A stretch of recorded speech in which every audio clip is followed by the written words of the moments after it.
Hello, everyone.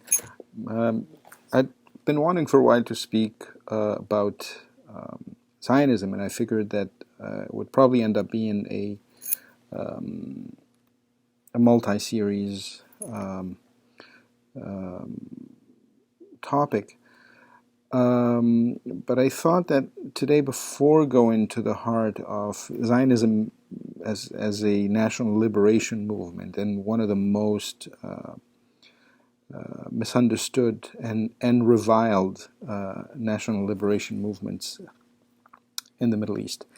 But I thought before going to the heart of the matter that I should give a brief overview of the term anti-Semitism, its history and its meaning and its connotations.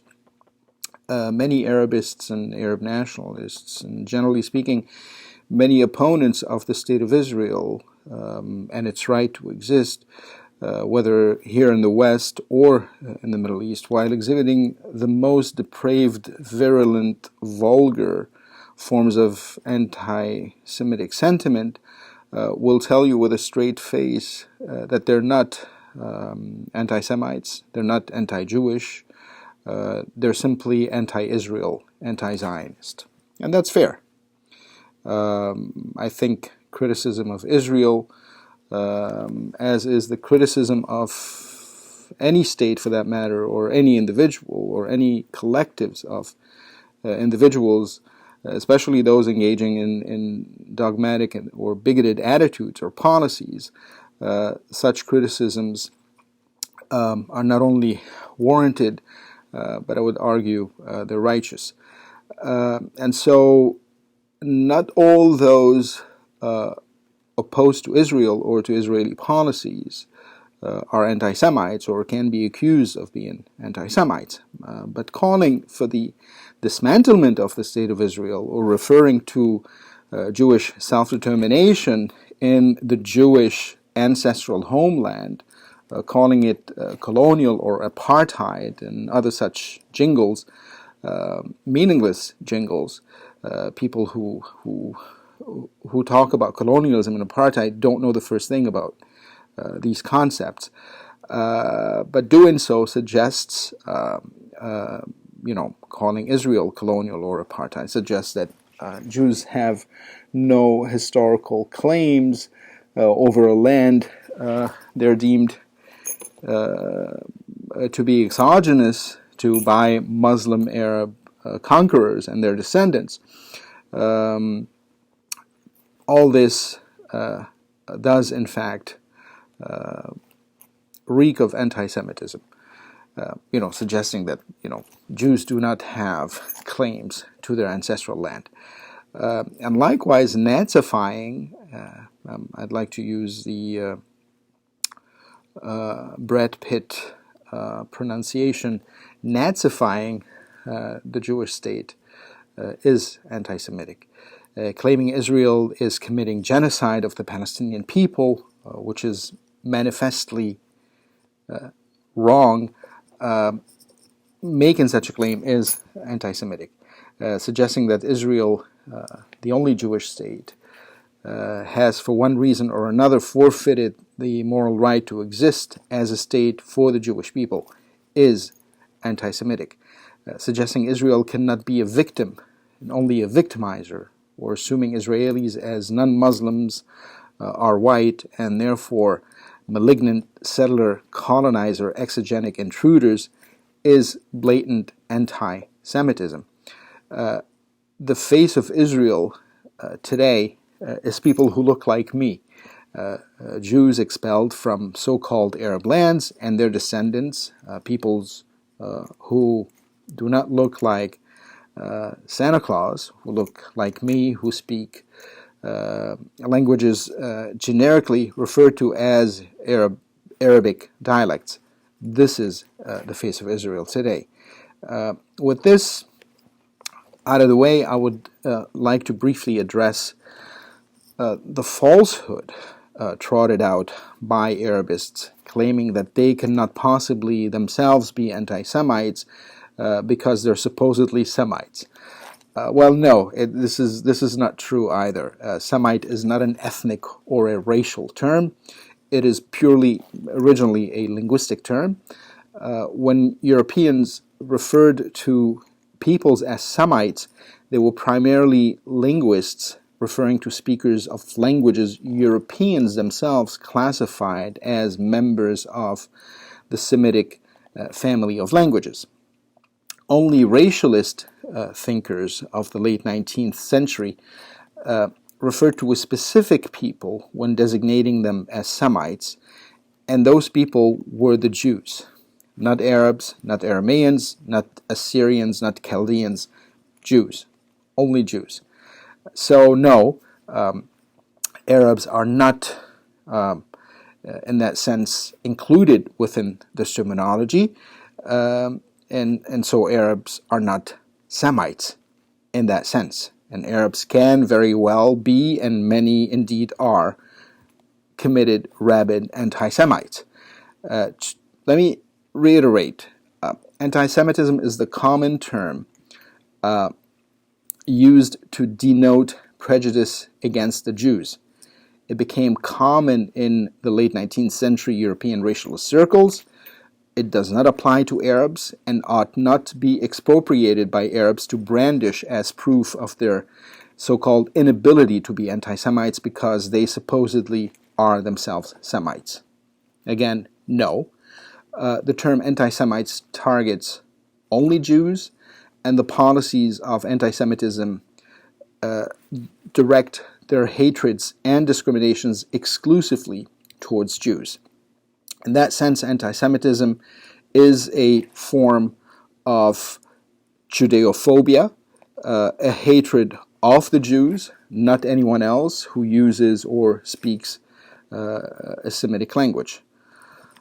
Although not called anti-Semitism, Jew hatred in the Near and Middle East is as old as time, preceding Christianity and Islam, but definitely also a Christian and Muslim expression of contempt for Jews.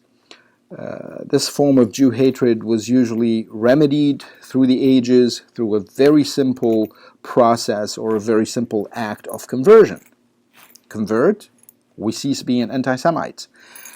This continues to be the case today in the Near and Middle East, outside of Israel. Essentially, convert out of Judaism and into the dominant creed, and you'll no longer suffer the exactions of Jew hatred. Anti-Semitism, however, is different from traditional Jew hatred. Though it is a form of Jew hatred, it is a modern phenomenon that offers no remedy to the Jew. In that sense, you're a Jew, you become a Jew racially, and you can no more remedy your Jewishness, that is, un-Jew yourself, become a non-Jew. You can no more do this than you can jump out of your own skin. That's anti-Semitism. Born in Europe, this new form of Jew hatred found very fertile, very receptive ground in the Near and Middle East, where Jews were already ghettoized, already lived a devalued existence, and already suffered the whims of the dominant non-Jewish cultures, who could in turn and at once be both vicious and tolerant vis-a-vis Jews.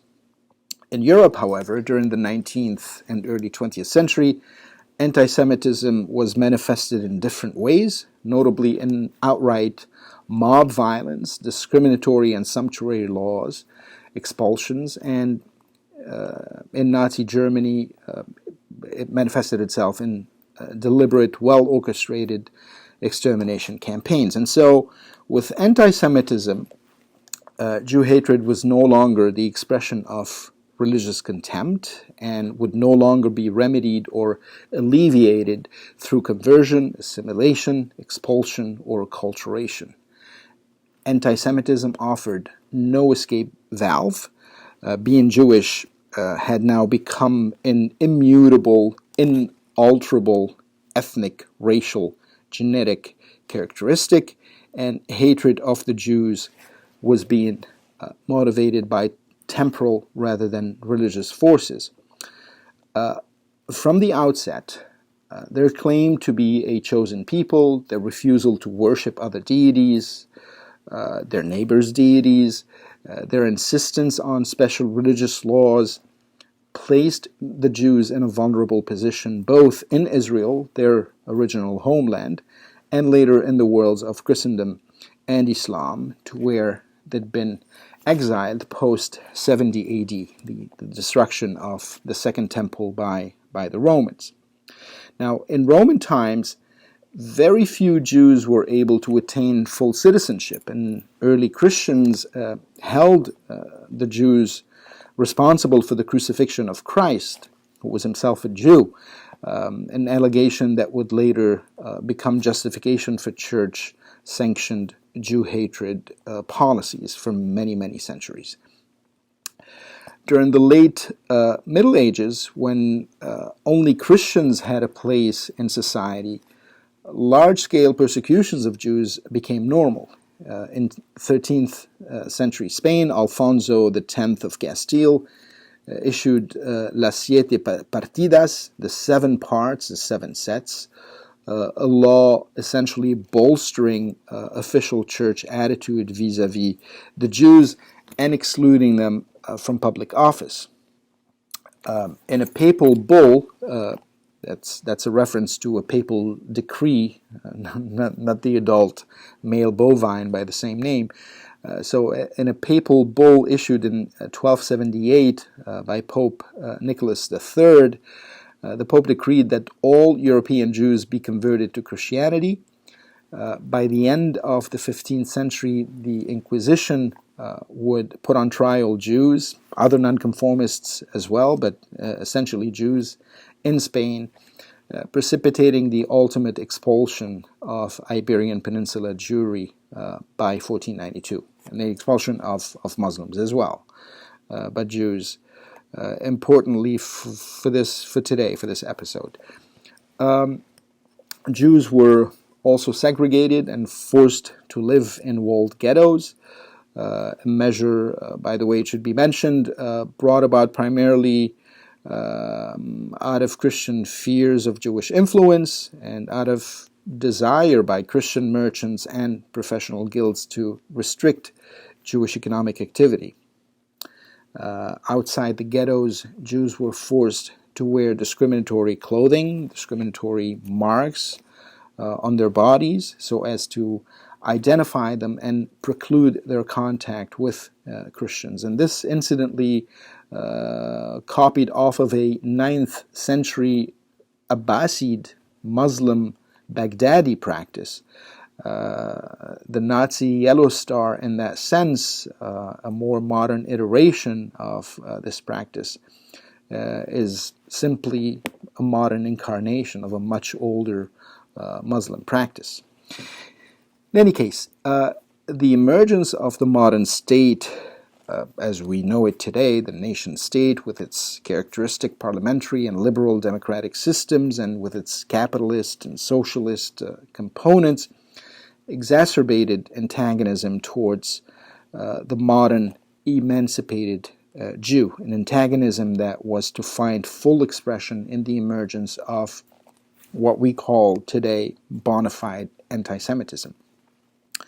Contributing to this now secularly actuated Jew hatred were several factors viewed as direct products of the modern democratic liberal state. First, nationalism, which required the integration of a people who were regarded as culturally and religiously distinct from the majority, from the national majority.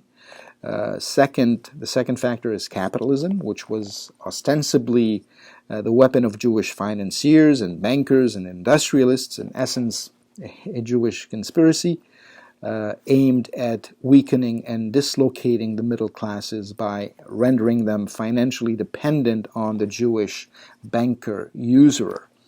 The credulous European populace of the 18th and 19th centuries, still imbued in the medieval images of Jews as money changers and well poisoners and Christ killers, the majorities of the masses were easily galvanized in their contempt and hatred of the modern emancipated capitalist Jews.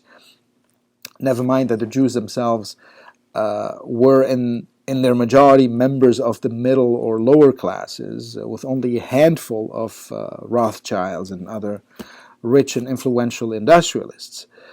The third factor, with the dislocation and erosion of the middle class, and with the Jews depicted as the capitalists responsible for this eclipse, anti-Semitism became a political tool for parties seeking electoral support from among the disgruntled and credulous masses, very similar to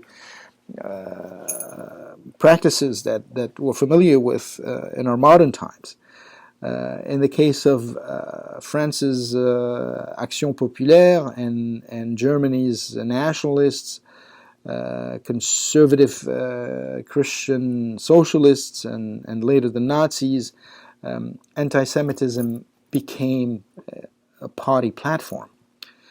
And finally, to accentuate the secular motives behind modern anti-Semitism, pseudo-scientific racial theories began to be expounded throughout the 19th century by often credible and widely respected intellectuals and scientists in an effort to accentuate the irredeemable differences between the allegedly evil Jewish race and the virtuous Gentile world.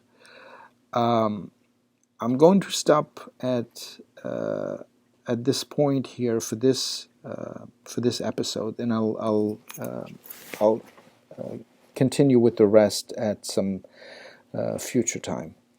Thank you for lending me your attention, and until we see each other again. Ciao.